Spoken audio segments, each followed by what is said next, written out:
Dahil nga po linggo na naman, kailangan na naman natin magsimba. Dito tayo dadaan sa may makulay na bahay na dinarayo ng maraming mga turista. Pinagpipicture-picturean nila. Ginagawa nilang photoshoot dyan. Studio. Pero kasi kami, hindi na namin kailangan bumaba dyan kasi dito lang din naman kami nakatira eh. Lagi namin nadadaanan, lagi namin nakikita. Kaya, yan.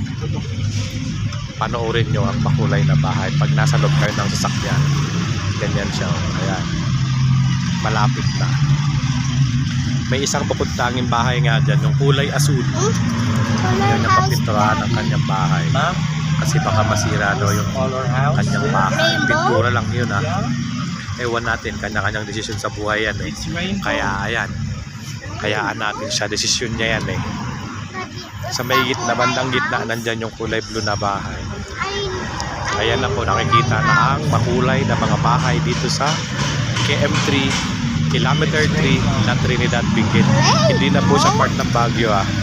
Part po siya ng Benguet na La Trinidad. Ayan siya, o yan, daming tao dyan. May unahan na yan, maraming tao, maraming nagpipicture para may souvenir sila. Pinabidyohan ko nga sa ating binata ang bahay kasi siya na may bintana, maganda po yan. Yan, diba, walang traffic ngayon, linggo kasi, Simba Day. O, ayan ang makulay na bahay. Ganda. Kaya sa mga bibisita dyan, pupunta ng Baguio City, pasyalan nyo to. Maganda rito mag-picture-picture sa makulay na bahay na ito.